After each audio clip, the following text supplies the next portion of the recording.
In ancient Egypt, sex had a completely different meaning than it does today.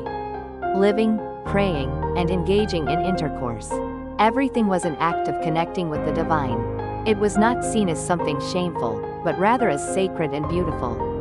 That is a prayer using the body, known as the night ritual. Actual records are fragmentary, but the existence can be inferred from the structure of the temple and fragments of poetry. The ritual takes place deep within the temple, in a space set aside only for the gods and the king, away from the eyes of the people. Facing the king is a woman known as the wife of the god. It is said that a priestess or the king's main consort took on this role.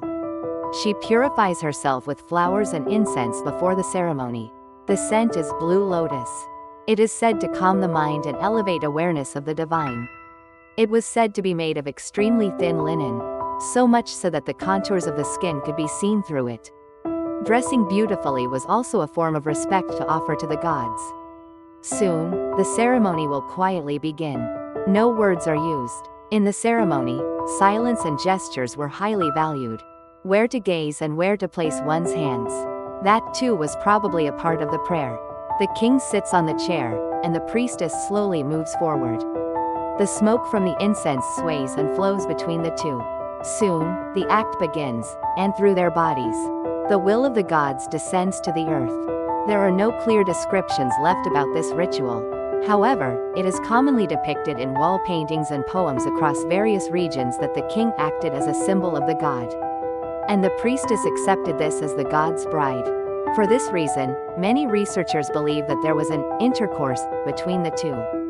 That was a dedication, detached from pleasure and affection. For example, there is a poem about receiving a prayer with lips. Your breath is the voice of God. My mouth is that vessel. Touching with hands, offering with the mouth, and accepting with the skin. Thus, a quiet ritual to welcome the divine. It is believed that each of those movements was trained and practiced.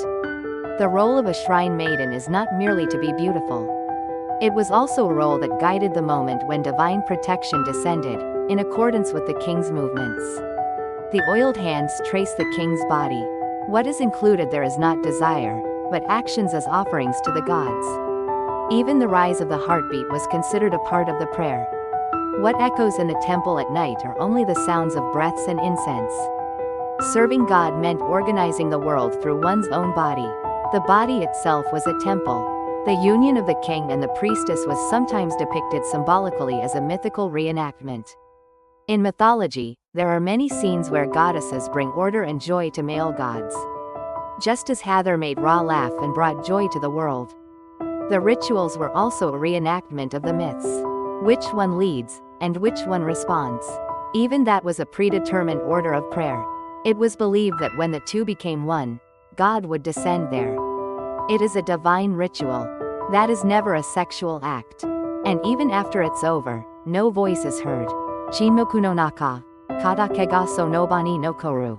Eventually, the priestess quietly rises and purifies her body with water blessed by flowers. The king also quietly leaves the temple. What happened between the two that night is not spoken of by anyone. Even now, the murals of the Luxor temple depict several compositions resembling the union of man and woman. At first glance, they may seem like a scene from mythology, but they are actually considered to be depictions of rituals.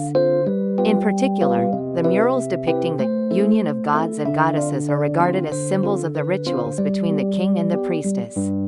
However, there is room for interpretation in all of them.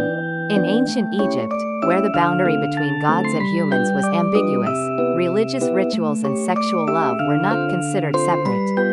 It is only us in modern times who tend to separate sex from prayer. It is this difference in values that makes understanding difficult.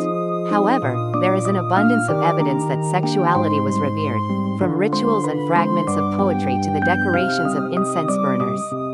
They are not merely ornaments. They were vessels of prayer, to engrave the union of the king and the priestess into memory as part of mythology. The mirrors and oil bottles excavated from the Pharaoh's tomb are engraved with images symbolizing love and sexuality. They served as everyday items as well as ritual tools. Sex was directly linked to rebirth, fertility, and the legitimacy of kingship. If you had been born in ancient times, how would you have viewed this ritual? The temples of Egypt still stand quietly, waiting for someone's whisper. If you found this story even a little interesting, I hope you'll send your prayers through a high rating and subscribing to the channel. Let's meet again in the next mystery.